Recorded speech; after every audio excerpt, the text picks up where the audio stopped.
Hello everyone. So today we are going to complete kinetic theory of gases and radiation in 20 minutes. Okay, so first of all we are going to talk about ideal gas equation. So you all know कि ideal gas equation क्या होती है, PV is equals to nRT. तो basically PV equal to nRT ये main equation होती है ideal gas की. इसको आप लोगों को याद करना है, ठीक है. P क्या होता है प्रेशर, V क्या होता है वॉल्यूम, N क्या होता है नंबर ऑफ मोल्स, R क्या होता है यूनिवर्सल गैस कांस्टेंट, T क्या है टेम्परेचर.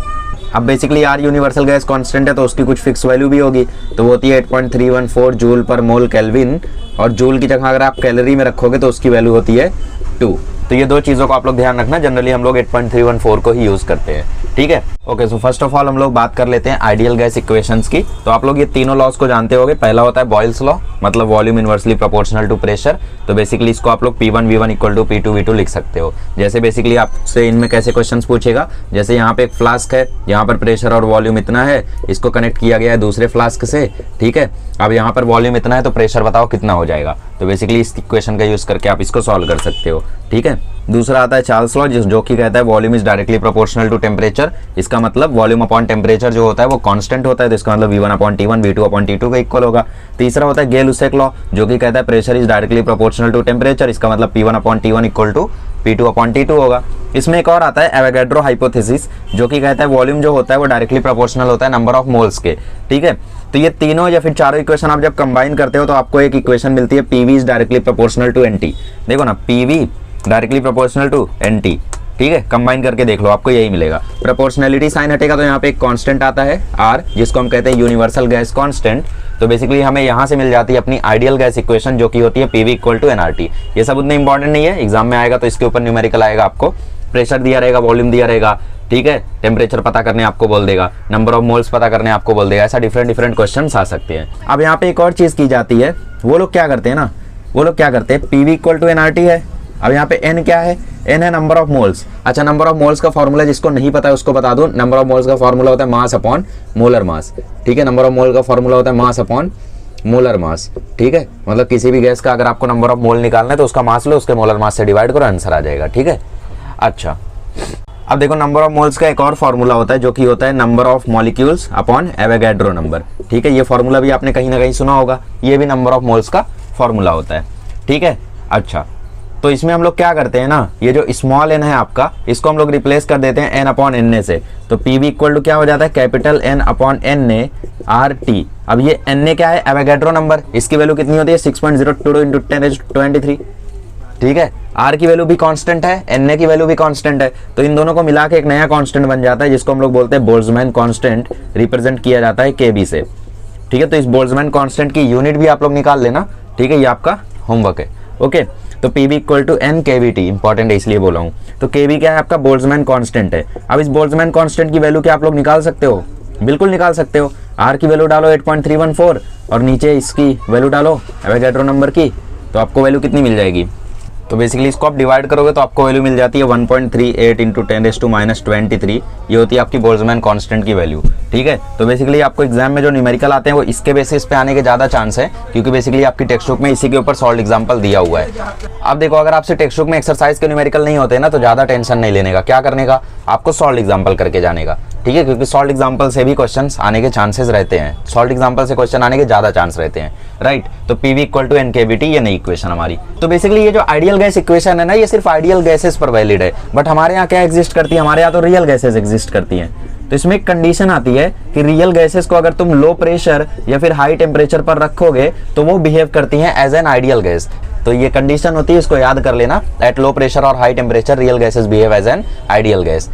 ओके, नेक्स्ट देखते हैं mean free path. Okay, so next we have mean free path, ठीक है. मीन फ्री पाथ क्या होता है, इसको अच्छे से हम लोग समझते हैं. सबसे पहले समझते हैं फ्री पाथ क्या होता है. तो बेसिकली आप लोग जानते हो कि गैसेस में बहुत सारे मॉलिक्यूल्स होते हैं और ये मॉलिक्यूल्स एक दूसरे से कोलिजन करते हैं. मान लो ये मॉलिक्यूल इससे कोलाइड किया, इससे कोलाइड किया, इससे कोलाइड किया. तो बेसिकली ये मॉलिक्यूल जो कोलिजन में डिस्टेंस ट्रेवल करता है ना, उसको बोलते हैं फ्री पाथ. और इन सभी डिस्टेंसेस का जब आप एवरेज ले लेते हो तो आपको निकल के आता है मीन फ्री पाथ, जिसको रिप्रेजेंट करते हैं लैम्बडा से. इसका कुछ खासा डेरिवेशन नहीं दिया, तो आप सिर्फ फॉर्मूला याद करके जाना, 1/√2 πd² capital N/V. This is the formula of mean free path. Capital N number of molecules, V volume, D क्या है, डायमीटर ऑफ द मॉलिक्यूल, ठीक है. पाई क्या है, पाई तो पाई है. तो ये लैम्बडा का फॉर्मूला हो गया.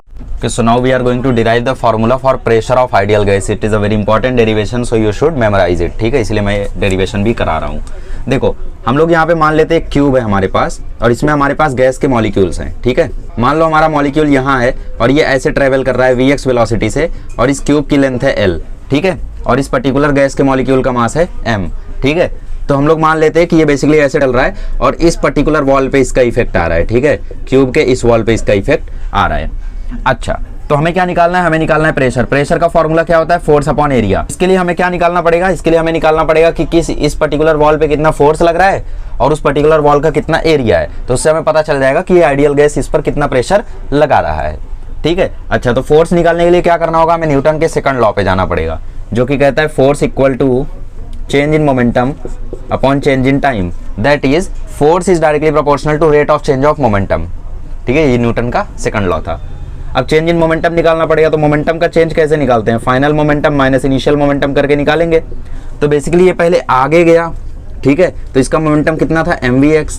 अब ये पीछे आया तो फाइनल मोमेंटम इसका क्या हो जाएगा? माइनस mvx, क्योंकि डायरेक्शन अपोजिट हो गई ना. तो final momentum minus mvx, initial momentum mvx. तो बेसिकली इस मॉलिक्यूल का चेंज इन मोमेंटम आ गया -2 mvx. तो इस वॉल पर कितना मोमेंटम ट्रांसफर हुआ होगा? +2 mvx. करेक्ट, तो delta P for wall +2 mvx हो जाएगा. राइट, तो फोर्स आ जाएगा आपका 2 mvx अपॉन डेल्टा T. अब इस डेल्टा T को रिप्लेस करते हैं तो वेलोसिटी का फॉर्मूला क्या होता है? Distance upon time. तो बेसिकली ये मॉलिक्यूल पहले पूरा आगे गया फिर पूरा पीछे आया. L डिस्टेंस आगे जाते टाइम ट्रेवल किया, L डिस्टेंस पीछे जाते टाइम, तो 2L डिस्टेंस ट्रेवल किया. और तो Vx इक्वल टू हो गया 2L अपॉन T. तो T की जगह आप लिख सकते हो 2L अपॉन Vx. Vx क्या है भैया? वेलोसिटी है ना x डायरेक्शन में. तो डेल्टा T की जगह आप लिख सकते हो 2L अपॉन Vx. तो 2m Vx square upon 2L हो गया. तो आपको फॉर्मूला यहाँ पे मिला है अभी तक mVx स्क्वायर अपॉन L. ठीक है, अच्छा, तो ये बेसिकली किसका फोर्स है? ये फोर्स है सिर्फ एक मॉलिक्यूल का. टोटल फोर्स यहाँ पे निकालनी पड़ेगी. तो टोटल फोर्स कितनी हो जाएगी? यहाँ पे कोई मॉलिक्यूल Vx1 वेलोसिटी से ट्रेवल कर रहा है, कोई Vx2 से ट्रेवल कर रहा है, कोई Vx3 वेलोसिटी से ट्रेवल कर रहा है. तो यहाँ पे टोटल फोर्स हमें निकालना पड़ेगा, जो कि हो जाएगा Vx1 square plus mVx2 square upon L plus mv. ऐसा समझ रहे हो ना? तो बेसिकली n मॉलिक्यूल्स है तो mvx n square upon L. ये हो जाएगी हमारी total force on the wall of the cube या फिर कंटेनर. तो यहाँ पे F की वैल्यू हमारी कितनी आ जाएगी? m upon L. यहाँ पे बचा Vx1 square, Vx2 square, Vx3 square, Vx4 square dot Vxn square. अब यहाँ पे एक खास चीज आती है जो कि होती है रूट मीन स्क्वायर क्वांटिटी. ठीक है, ये शायद आपको नहीं पता होगा. जैसे देखो ये हमें क्या बताता है ना, मान लो तुम्हारे पास 3 वेलोसिटी है तो इसका तुम्हें रूट मीन स्क्वायर वेलोसिटी निकालना है. तो इसका मतलब ये है कि सबसे पहले रूट करो, उसके बाद इन तीनों का मीन लो. तो v1 plus v2 plus v3, 3 है तो डिवाइड बाय 3, फिर उसका स्क्वायर कर दो. तो v1 square, v2 square, v3 square. इसको अपोजिट पढ़ना ज्यादा बेटर होता है. पहले क्वांटिटीज का स्क्वायर करो. ठीक है, कर दिया. फिर उसका मीन लो, v1 square, v2 square, v3 square upon 3, फिर उसको रूट में डाल दो. तो ये होता है रूट मीन स्क्वायर वैल्यू.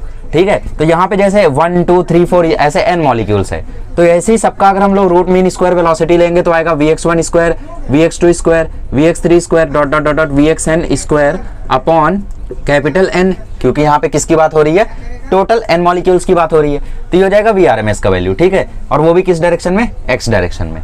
ठीक है, अच्छा, अगर मैं यहाँ पे स्क्वायर कर दूं तो क्या होगा? ये रूट हट जाएगा. तो यहाँ से आप ध्यान से देखो, इसको अगर इनको यहाँ ले आऊँ तो n into Vrms x direction में जो वेलोसिटी है इसकी वैल्यू हो जाएगी Vx1 square, Vx2 square, Vxn square के इक्वल. ठीक है, तो बेसिकली इसकी जगह मैं क्या लिख सकता हूँ? इसकी जगह मैं लिख सकता हूँ n इंटू Vrms का स्क्वायर. तो यहाँ पे फोर्स की वैल्यू हमारी आ गई m n Vrms का स्क्वायर x डायरेक्शन में डिवाइड बाय L. ठीक है, अब हमें क्या करना है? ये x डायरेक्शन की वेलोसिटी को टोटल वेलोसिटी से रिप्लेस करना है. अच्छा, कैसे करेंगे भैया? हम लोग यहाँ पे मान लेते हैं कि जो मॉलिक्यूल है ना वो x डायरेक्शन में, y डायरेक्शन में, z डायरेक्शन में सेम वेलोसिटी से ट्रेवल कर रहा है. ठीक है, मतलब हम मान लेते हैं कि Vx स्क्वायर जो है वो इक्वल है Vy स्क्वायर के, वो इक्वल है Vz स्क्वायर के. तो टोटल वेलोसिटी क्या आ जाएगी? वेक्टर सम ले लो. तो v स्क्वायर किसके इक्वल हो जाएगा? Vx square, Vy square, Vz square के. ठीक है, तीनों डायरेक्शन की वेलोसिटीज का वेक्टर सम जो होगा वो किसके इक्वल होगा? टोटल वेलोसिटी के. तो टोटल वेलोसिटी क्या आ गई? Vx square, Vy square, Vz square के इक्वल. अब Vy की जगह आप Vx लिख दो, Vz की जगह भी Vx लिख दो, क्योंकि तीनों सेम है ना. तो बेसिकली हो जाएगा 3Vx स्क्वायर. ठीक है, तो Vx स्क्वायर की वैल्यू यहाँ से आ जाएगी 1/3 V Rms का स्क्वायर. ठीक है, RMS ही है सब. तो basically V R M S X square की जगह मैं लिख सकता हूँ 1/3 total V R M S square. तो एफ की वैल्यू यहाँ पे फाइनली आ गई 1/3 M capital N V R M S का स्क्वायर। अब ये एक्स डायरेक्शन में नहीं है, अब ये टोटल है। तो ये आ गया फोर्स का वैल्यू। अब प्रेशर क्या होता है, फोर्स अपॉन एरिया। तो हमें फोर्स पता चल गया 1/3 M N V R M S का square divide by L. Area क्या होता है, एल स्क्वायर। तो एल स्क्वायर इंटू एल क्या हो गया, एल क्यूब। एल क्यूब क्या हो गया, वॉल्यूम ऑफ द क्यूब। तो बेसिकली हो गया हमारे पास 1/3 N M V R M S का स्क्वायर डिवाइड बाय वी। ठीक है, तो ये होता है pressure of ideal gas on the wall of container. 1/3 N M V R M S का स्क्वायर अपॉन वॉल्यूम। ऐसे याद करता हूँ मैं, N M V R M S का स्क्वायर अपॉन वॉल्यूम। आप भी याद कर सकते हो, बहुत इंपॉर्टेंट डेरिवेशन है, 2022 में आया था, फिर से आ सकता है। ठीक है, अब देखो सबसे ज़्यादा जो न्यूमेरिकल पूछे जाने के चांसेस होते हैं ना, वो यहाँ सबसे नहीं होते। ठीक है, प्रेशर वगैरह से नहीं होता, वो होता है रूट मीन स्क्वायर वेलोसिटी से। तो यहाँ से मुझे बता दो रूट मीन स्क्वायर वेलोसिटी की वैल्यू क्या हो जाएगी, कितनी हो जाएगी, 3pv अपॉन mn। ठीक है, 3pv अपॉन mn। अब pv इक्वल टू nRT होता है, हम जानते हैं। तो ये हो गया 3nRT upon small m n। ठीक है, अच्छा नंबर ऑफ मोल्स का फॉर्मूला क्या होता है, मास अपॉन मोलर मास। तो मोलर मास का फॉर्मूला क्या हो जाएगा, मोलर मास का फॉर्मूला हो जाएगा mass upon number of moles. तो 1 अपॉन मोलर मास का फॉर्मूला क्या हो जाएगा, number of moles upon mass, मतलब इन्वर्टेंडो कर दिया, अपोजिट कर दिया। तो n अपॉन m की जगह मैं क्या लिख सकता हूँ, 1 upon molar mass. Molar mass को मैं m नॉट से दिखा देता हूँ ताकि कोई कंफ्यूजन ना हो। तो n अपॉन m की जगह मैंने लिख दिया m नॉट। ठीक है, और ये कैपिटल N। ठीक है, अब कैपिटल N क्या है, नंबर ऑफ मॉलिक्यूल है, हम सिर्फ एक मॉलिक्यूल की बात कर रहे हैं। तो N की वैल्यू कितनी हो जाएगी, 1। ठीक है, तो वी आर एम एस की वैल्यू यहाँ से आ जाती है √3RT बाय एम नॉट। इसके ऊपर बहुत न्यूमेरिकल आपसे पूछा जाता है, कंपैरिजन वगैरह का, कि ऑक्सीजन और हाइड्रोजन ट्रेवल कर रहे हैं तो दोनों के बीच का वी आर एम एस का रेशियो बताओ। तो फर्क क्या होगा भैया, ऑक्सीजन का मोलर मास कुछ और है, हाइड्रोजन का कुछ और है। हो सकता है दोनों का टेम्परेचर भी बदल दे, आर सेम रहता है। तो इसके ऊपर न्यूमेरिकल जरूर देख लेना। अच्छा, इसी फॉर्मूले से हम काइनेटिक एनर्जी भी समझते हैं। तो P इक्वल टू मैं क्या करता हूँ ना, ऊपर नीचे 2 से मल्टीप्लाई कर देता हूँ। तो 1/3 into 2n upon 2v m V R M S का स्क्वायर। ठीक है, तो अगर आप ध्यान से यहाँ पे देखो, अगर मैं इस v को यहाँ पे कर दूँ और इस क्वांटिटी को आप ध्यान से देखो, तो ये हाफ mv स्क्वायर हो गया, मतलब काइनेटिक एनर्जी हो गया। ठीक है, तो ये हो गया काइनेटिक एनर्जी के इक्वल। यहाँ पे pv को यहाँ कर लो, तो pv इक्वल टू आ गया 2/3 इंटू ke। तो काइनेटिक एनर्जी की वैल्यू आ जाती है 3pv/2। ठीक है, आप इसको और भी चेंजेस कर सकते हो, पीवी की जगह कैपिटल एन केवीटी ले सकते हो, तो उससे आप लोग और भी डेरिवेशन कर सकते हो। फिलहाल इसको याद कर लो, या फिर आप मेरी मानो ना, इसको याद करो, ये याद हो जाएगा 3RT/m, ये भी इससे डिराइव कर लो। चलिए अभी हम लोग बात करते हैं मोलर स्पेसिफिक हीट कैपेसिटीज के बारे में, जो कि होता है सीपी और सीवी। सीपी क्या बताता है आपको, स्पेसिफिक हीट कैपेसिटी बताता है एट कांस्टेंट प्रेशर। सीवी क्या बताता है, सीवी बताता है specific heat capacity at constant volume. Specific heat capacity का मतलब आपको पता ही होगा, आपने पढ़ा होगा 10th वगैरह में, कि 1 डिग्री टेम्परेचर बढ़ाने पे कितना ज़्यादा एनर्जी एब्जॉर्ब करता है, वो इसकी स्पेसिफिक हीट कैपेसिटी होती है। ठीक है, ओके। तो मोलर स्पेसिफिक हीट कैपेसिटी क्या होती है, 1 मोल कितना हीट एब्जॉर्ब करता है 1 डिग्री टेम्परेचर बढ़ाने में, वो होती है। ठीक है, तो वो होता है आपका सीपी और सीवी। इन दोनों के बीच में एक बहुत ही फेमस रिलेशन होता है जिसको बोलते हैं मेयर्स रिलेशन। ठीक है, और ये बहुत इंपॉर्टेंट भी है। ये होता है CP minus CV is equals to R. R क्या है, यूनिवर्सल गैस कांस्टेंट। तो हमारे पास देखो 3 टाइप की गैसेज होती है, monoatomic gas, diatomic gas, polyatomic gas. तीनों के लिए आपको सीपी सीवी और गामा की वैल्यू याद करनी पड़ेगी। ठीक है, तो आपके लिए सिंपल सा मेथड ये है कि आप सीवी याद कर लो तीनों का, सीपी निकाल लोगे, फिर गामा भी निकाल लोगे। क्योंकि गामा क्या होता है, गामा होता है एडियाबेटिक रेशियो, जिसका फॉर्मूला होता है CP/CV। ठीक है, गामा का फॉर्मूला क्या होता है, CP/CV। ठीक है, अगर आपको CV याद है तो आप CP निकाल लोगे R+CV करके। ठीक है, तो मोनोएटॉमिक गैस के लिए CV की वैल्यू होती है 3R/2, डायटॉमिक के लिए 5R/2 और पॉलीएटॉमिक के लिए 3+F। ठीक है, अच्छा तो CP की वैल्यू कितनी हो जाएगी, 3+FR। राइट। ठीक है, तो CP क्या हो जाएगा, R+CV कर दो, तो मोनोएटॉमिक के लिए 5R/2, 7R/2 और इसका 4+FR। अब गामा निकालने के लिए दोनों को डिवाइड कर दो, तो इसका 5/3, इसका 7/5, इसका 4+F अपॉन 3+F। ठीक है, तो ये सिंपल सी वैल्यूज है, इनको याद कर लो। सिंपल न्यूमेरिकल आपसे पूछ सकता है कि if CP is this, CV is this, find gamma, या फिर if CV is this, find CP and gamma. तो इजीली आप लोग कैलकुलेट कर सकते हो इन सभी फॉर्मूले से। ठीक है, R की वैल्यू वही है 8.314। ठीक है, ओके। तो हमारा गैस वाला पार्ट खत्म है। अब हम लोग डिस्कस करते हैं रेडिएशंस के बारे में। ठीक है, तो हम लोग मान लेते हैं कि भाई हमारे पास यहाँ पे ग्लास में पानी रखा हुआ है। ठीक है, और यहाँ से क्या है, यहाँ से सूरज चाचू हैं, सूरज चाचू अपनी रेडिएशंस भेज रहे हैं यहाँ से। तो होगा क्या, बेसिकली ये जो रेडिएशंस आएंगी इनके साथ तीन ही चीज़ हो सकती है, ठीक है। मान लेते हैं टोटल हीट ऊपर से क्यों आई, सूरज चाचू के पास से, ठीक है। तो कुछ हीट एब्जॉर्ब हो जाएगी इस ग्लास में, कुछ हीट ये ग्लास रिफ्लेक्ट कर देगा, और कुछ हीट ये ग्लास क्या करेगा, ट्रांसमिट कर देगा बाकी सारी चीज़ों में। मान लो ये घास पर रखा हुआ है, आग लग रही है, नहीं घास पर रखा हुआ है तो घास पे ट्रांसमिट कर दिया मान लो, ठीक है। तो कभी भी कोई भी हीट आती है, रेडिएशन आती है, तो उसके साथ तीन ही चीज़ हो सकती है, तो एब्जॉर्ब होगा, या तो रिफ्लेक्ट होगा, या तो ट्रांसमिट हो जाएगा, ठीक है। अच्छा, इस वैल्यू को आप क्यू से डिवाइड कर दो, ठीक है, divide by Q both side. तो बेसिकली लेफ्ट हैंड साइड पे 1 आ जाएगा क्योंकि क्यू से डिवाइड कर दिया। यहाँ पे आ जाएगा Q A by Q, Q R by Q और क्यू टी बाय क्यू। तो क्यू ए बाय क्यू को हम लोग बोलते हैं ए क्या होता है, coefficient of absorptivity. Q R by Q को हम लोग बोलते हैं आर, ये क्या होता है, कोएफिशिएंट ऑफ रिफ्लेक्शन या फिर और क्यू टी बाय क्यू क्या होता है, टी। तो a plus R plus T equal to 1, ये एक इंपॉर्टेंट रिलेशन होता है कोएफिशिएंट्स के बीच में। और आपको मैंने बता ही दिया ए आर टी क्या है, ए आर टी, ठीक है। ए क्या होता है, कोएफिशिएंट ऑफ एब्जॉर्प्शन, आर क्या होता है, कोएफिशिएंट ऑफ रिफ्लेक्शन, टी क्या होता है, कोएफिशिएंट ऑफ ट्रांसमिशन या फिर ट्रांसमिटिविटी आप भी बोल सकते हो, ठीक है। अच्छा, अब देखो ये डेरिवेशन आ सकता है तो इसको ध्यान रखना। अब देखो इनके बीच में कुछ रिलेशंस होते हैं, तो अब देखो इनमें कुछ स्पेशल केसेस होते हैं, जैसे कि कभी अगर आर 0 हो गया, टी 0 हो गया, सॉरी कभी अगर ए 0 हो गया, आर 0 हो गया, तो इसका मतलब टी की वैल्यू 1 हो गई, इसका मतलब जितनी भी हीट आई सब ट्रांसमिट हो गई, तो उसको हम लोग क्या बोलते हैं, परफेक्ट ट्रांसमीटर, ठीक है। और कभी अगर ऐसा भी हो सकता है कि ए की वैल्यू 0 हो गई, टी की वैल्यू 0 हो गई, तो इसका मतलब उसमें आर की वैल्यू 1 हो जाएगी, मतलब जितनी हीट आई सब रिफ्लेक्ट हो गई, तो उसको हम क्या बोलते हैं, परफेक्ट रिफ्लेक्टर। कभी ऐसा भी हो सकता है कि आर 0 हो जाए, टी 0 हो जाए, तो उस केस में ए की वैल्यू 1 हो जाएगी, मतलब जितनी हीट आई सब एब्जॉर्ब हो गई 100%, तो उसको क्या बोलेंगे, परफेक्ट एब्जॉर्बर बोल सकते हो, लेकिन उसको हम बोलते हैं ब्लैक बॉडी। तो यहाँ से हमारा ब्लैक बॉडी वाला कंसेप्ट आता है, जो कि हमें कहता है कि ब्लैक बॉडी एक ऐसी बॉडी है जिसमें जितनी हीट तुम डालोगे सब एब्जॉर्ब होगी, कुछ भी ना बाहर जाएगा ना ट्रांसमिट होगा, ठीक है। तो ब्लैक बॉडी असलियत में एग्जिस्ट नहीं करती है, बट हम लोग लैंप ब्लैक, एग्जांपल से याद रखना, लैंप ब्लैक या फिर प्लेटिनम का यूज करके 97% तक हीट को एब्जॉर्ब करा सकते हैं। तो आइडियल ब्लैक बॉडी एग्जिस्ट नहीं करती है, आइडियल मतलब जिसमें 100% हीट एब्जॉर्ब हो जाए, लेकिन हम लोग 97% तक जा सकते हैं, लैंप ब्लैक या फिर प्लेटिनम ब्लैक का यूज करके हम लोग वहां तक जा सकते हैं, ठीक है। तो इस चीज को ध्यान रखना। आइए अब देखते हैं ब्लैक बॉडी, आइए देखते हैं ब्लैक बॉडी, ठीक है। तो फेरिस ब्लैक बॉडी बहुत ही इंपॉर्टेंट डायग्राम है, ये आपको एग्जाम में बनाने के लिए आ सकता है, तो देख लो क्या होता है। बेसिकली तो होता ये है कि यहाँ से रेडिएशन आती है, ठीक है, ये हुई इंसिडेंट रेडिएशन, ठीक है, रेडिएशन यहाँ से आई, तो ये बहुत ही छोटा सा अपर्चर होता है, बहुत ही पिन होल होता है, ठीक है। इतना छोटा इसलिए बनाया जाता है ताकि यहाँ से दोबारा रेडिएशन बाहर ना निकल पाए। तो यहाँ से रेडिएशन आती है, इस कॉनिकल प्रोजेक्शन पे टकराती है, यहाँ से इंसिडेंट रेडिएशन आती है, इस कॉनिकल प्रोजेक्शन पे टकराती है, तो ऑब्वियसली होगा क्या कि यहाँ से इंसिडेंट रेडिएशन कॉनिकल प्रोजेक्शन पे टकराएगी, यहाँ जाएगी, यहाँ जाएगी, यहाँ जाएगी और कहीं ना कहीं एब्जॉर्ब हो जाएगी, ठीक है। तो बेसिकली इसको बाहर आने का फिर मौका नहीं मिलता है। यहाँ पे बाहर की तरफ सिल्वर पॉलिश्ड सरफेस होता है, अंदर की तरफ लैंप ब्लैक की कोटिंग होती है, ठीक है, ताकि यहाँ पे एब्जॉर्प्शन हो सके। बीच में इवैक्यूएटेड स्पेस रखा जाता है, बहुत ही बड़ा सा गैप रखा जाता है ताकि ट्रांसमिशन वगैरह ना हो पाए, एकदम वैक्यूम रखा जाता है यहाँ पे, ठीक है, ताकि जो हीट है वो ट्रांसमिट ना हो पाए। वैक्यूम रहेगा तो फिर ट्रांसमिशन नहीं होगा ना। यहाँ पे डबल वॉल रहती है, डबल प्रोटेक्शन, ठीक है, डबल लेयर होती है यहाँ पे। तो बेसिकली ये होता है फेरिस ब्लैक बॉडी, इसको बना लो और याद कर लो, इसको एक बार तो प्रैक्टिस कर लेना, ठीक है, क्योंकि इंपॉर्टेंट है भाई, आ सकता है, ठीक है। ओके आगे बढ़ते हैं।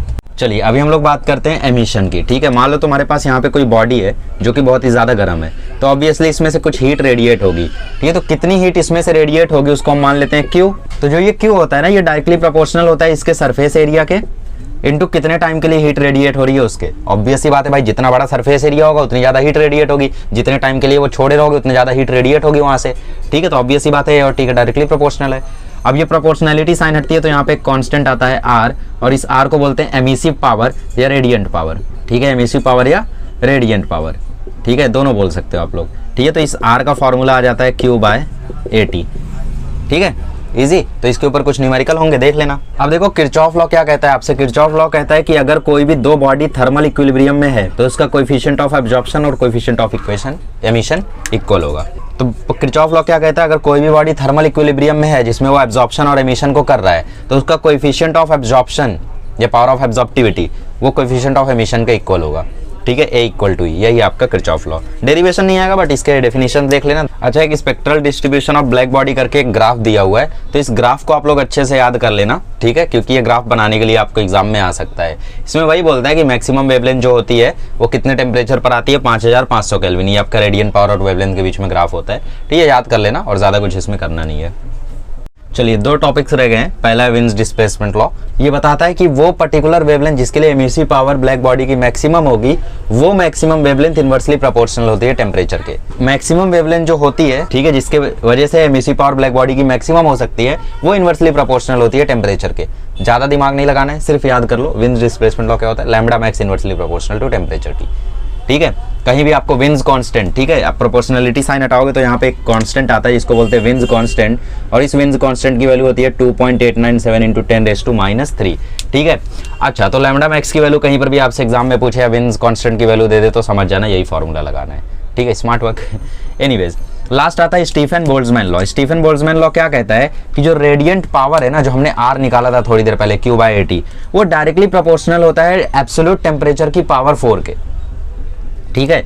तो प्रोपोर्शनलिटी साइन हटेगा तो यहाँ पे कांस्टेंट आता है जिसको बोलते हैं स्टीफेंस कांस्टेंट, ठीक है। ये आपको एग्जाम में दिया रहेगा, 5.67 इंटू 10⁻⁸ समथिंग होती है, ठीक है। तो R equal to sigma T की पावर 4, ये नया फॉर्मूला मिल गया। अब इस R को आप रिप्लेस कर सकते हो Q/AT से, इक्वल टू सिग्मा टी की पावर 4। तो यहाँ से आप लोग Q की अगेन वैल्यू निकाल सकते हो, सिग्मा A टी की पावर 4, ठीक है। तो ऐसे आप लोग हीट रेडिएटेड का वैल्यू निकाल सकते हो, ठीक है। अच्छा, अब आप लोगों के मन में डाउट आ रहा होगा कि कौन सा फॉर्मूला कब यूज करना है। ऑब्वियस सी बात है भाई, एब्सोल्यूट टेम्परेचर आपको नहीं दिया है तब तो Q/AT लगा दो, एब्सोल्यूट टेम्परेचर आपको दिया है तो ये लगा दो। वैसे प्रैक्टिस के साथ समझ में आ जाएगा, नीचे 3 सॉल्ट एग्जाम्पल है, तीनों कर लो, अगर इससे न्यूमेरिकल आना होगा वहीं से आएगा, या तो VRMS या तो यहाँ से और कहीं से नहीं, ठीक है। अच्छा, एक लास्ट कंसेप्ट इसमें रह जाता है कि ब्लैक बॉडी का जो हीट लॉस होगा, ठीक है, ब्लैक बॉडी का जो हीट लॉस होगा उसको आप कैसे निकाल सकते हो, ठीक है। तो उसमें जो हीट लॉस होगा वो किसके प्रोपोर्शनल होगा, वो प्रोपोर्शनल होगा सराउंडिंग के टेम्परेचर की पावर 4 के। तो R इक्वल टू आ जाता है सिग्मा T0 की पावर 4, ठीक है। तो जो हीट लॉस होगा वो क्या हो जाएगा, सिग्मा T की पावर 4 माइनस सिग्मा T0 की power 4, absolute temperature of black body और ये सराउंडिंग टेम्परेचर। तो सिग्मा T की पावर 4 माइनस T0 की पावर 4 हो जाता है। तो यहाँ पे Q की वैल्यू सिग्मा AT, ठीक है, जस्ट चेंज क्या होता है, कैपिटल T की जगह T की पावर 4 माइनस T0 की पावर 4 आ जाती है, ठीक है। तो ये एक और फॉर्मूला है, इसके ऊपर न्यूमेरिकल आपको नीचे 3 दिए हुए हैं, उनको सॉल्व करो तो ये कंसेप्ट आपके दिमाग में बैठ जाएगा। Okay, so in the next lecture we will discuss thermodynamics in one shot.